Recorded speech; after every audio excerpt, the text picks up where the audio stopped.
10월 12일입니다. 오늘도 아침 묵상 또 참여하신 우리 사랑하는 성도님들 환영하고 축복합니다.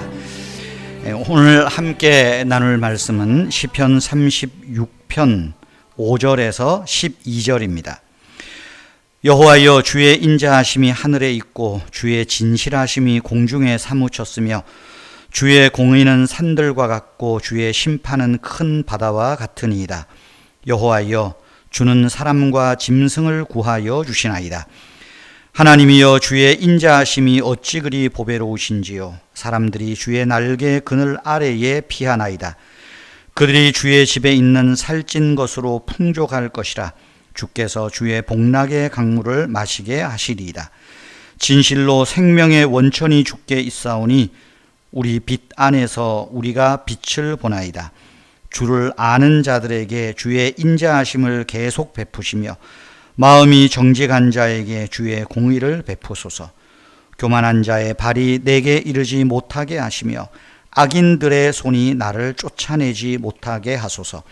악을 행하는 자들이 거기서 넘어졌으니 엎드리고 다시 일어날 수 없으리이다. 아멘. 다윗은 갖은 방법으로 그를 비난하고 음해하고 비난하는 자들을 피해 하나님의 집에 들어갔습니다. 거기에서 다윗은 하나님의 인자하심을 묵상하였습니다. 5절에서 10절은 하나님의 인자하심을 묵상하는 자가 누리는 그 하늘복, 하나님의 복을 노래하는 내용입니다. 먼저 하나님의 인자하심은 우리를 하나님 날개 아래에 머물게 합니다.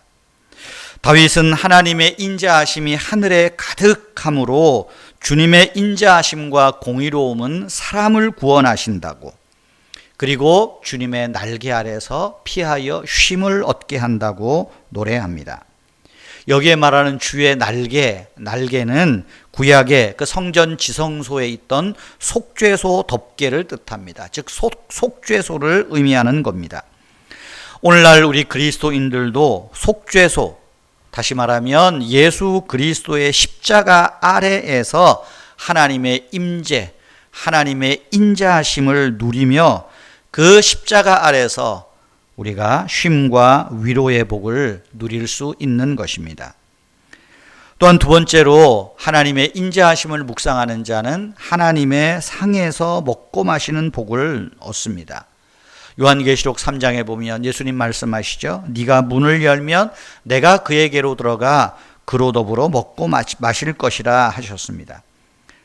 성도가 누구입니까? 어떤 사람입니까? 예수 그리스도 안에서 하나님이 우리를 위해 차려주신 그 잔치상에서 먹고 마시는 사람들 아닙니까? 구약시대에 성전 지성소에 들어가 그 떡상에서 음식을 먹고 마시는 사람들은 제사장이었습니다. 오늘날 제사장은 누구입니까? 예수 그리스도를 믿는 사람들, 왕같은 제사장 아닙니까? 우리가 그 영적인 지성소 예수 그리스도의 십자가 아래에서 하나님이 차려주시는 것, 풍성함을 먹고 마시는 복을 누린다. 그것이 하나님의 인자함에서 나오는 복이라는 것입니다. 세 번째로 우리는 영생복락의 강물을 마십니다. 8절 하반절에 말하죠. 예수님은 요한복음 8장에서 누구든지 목마르거든 내게로 와서 마시라. 나를 믿는 자는 그 배에서 생수의 강이 흘러나리라 하셨습니다. 우리의 영적인 목마름, 영적인 갈급은 예수님으로 인해, 하나님으로 인해 채워질 것입니다. 하나님의 인자하심이 우리를 풍요의 강으로 인도하시어서 하나님의 생수를 마시게 하시는 그 복을 주십니다. 마지막으로 하나님의 인자하심은 우리로 하나님의 빛 안에 머무는 복을 누리게 합니다. 하나님이 주시는 빛은 세상이 주는 빛과는 차원이 다릅니다. 하나님이 주시는 빛, 어떤 빛입니까? 이 빛은 곧 예수님을 뜻합니다. 우리의 빛이신 예수와 함께 머물러 살게 하는 것, 여호와의 인자하심이 주는 복입니다. 우리는 주님의 이 빛 가운데서 하늘 생명을 깊이 아는 복을 누리는 것입니다. 성도 여러분, 악한 자들은 하나님을 두려워하지 않겠다고 떠들며 자신을 높입니다.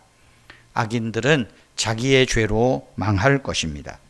하지만 하나님은 당신의 인자하심, 우리를 사랑하시는 크고 넓은 사랑으로 우리를 그 당신의 은혜의 날개 아래 초대하시고 그 은혜의 날개 아래 머물며 하늘 복을 누리게 하십니다.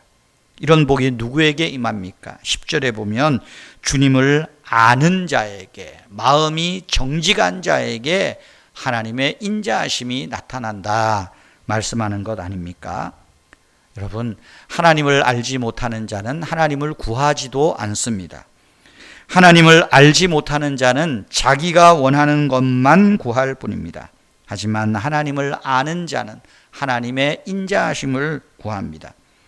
다윗에게는 하나님의 성품을 묵상하는 것이 가장 강력한 힘이며 원수들과 싸우는 강력한 무기인 것을 알았습니다. 그것 때문에 다윗은 어떤 어려운 문제나 상황에 압도당하지 않고 하나님 주시는 승리를 확신하며 하나님의 구원을, 하나님의 인자하심을 찬송하며 기뻐하였던 것입니다. 사랑하는 성도 여러분, 하나님을 아는 자가 하나님의 인자하심을 맛보고 누립니다. 주님을 아는 자, 주님을 아는 자, 마음이 정직한 자, 저와 여러분이 주의 인자하심이 어찌 그리 보배로우신지요. 사람들이 주의 날개 그늘 아래 피하나이다. 주의 인자하심이 어찌 그리 보배로우신지요. 이 아름다운 찬송이 우리의 입에서 그치지 않는 그 축복된 삶이 있기를 바랍니다. 기도하겠습니다. 아버지 하나님, 저희에게 하나님을 더욱 아는 그 은혜를 주십시오. 주님을 묵상함이 내 힘과 능력이 되게 하시며 내 삶의 기쁨과 자랑이 되게 하옵소서. 하나님의 인자하심을 누리며 주님 날개 아래서 평안과 행복을 누리는 그 하나님 자녀로 살아가도록 도와주시옵소서. 내일 복된 주일 하나님 앞에 예배하는 즐거움, 성도들과 교제하며 성도들과 삶을 나누며 성도들과 은혜를 나누는 그 예배의 자리에 우리가 빠지지 않게 하시고 예배를 통하여 하나님께 영광 돌리며 하나님 우리에게 주시는 그 인자하심을 누리며 맛보게 하옵소서. 말씀을 준비하여 선포하는 또 종에게, 예배를 인도하는 종에게, 예배에 참여한 우리 모든 성도들 성령으로 하나 되게 한 것 힘써 지키는 거룩한 주일 되게 하옵소서. 우리 자녀들 하나님 앞에 나와 예배하는 이 즐거움 어려서부터 잘 훈련되게 하옵소서. 주 예수님의 이름으로 기도하옵나이다. 아멘. 내일 주일 예배를 위하여서 잠시 더 여러분 자신과 저를 위해서 기도해 주시기를 바랍니다. 주여.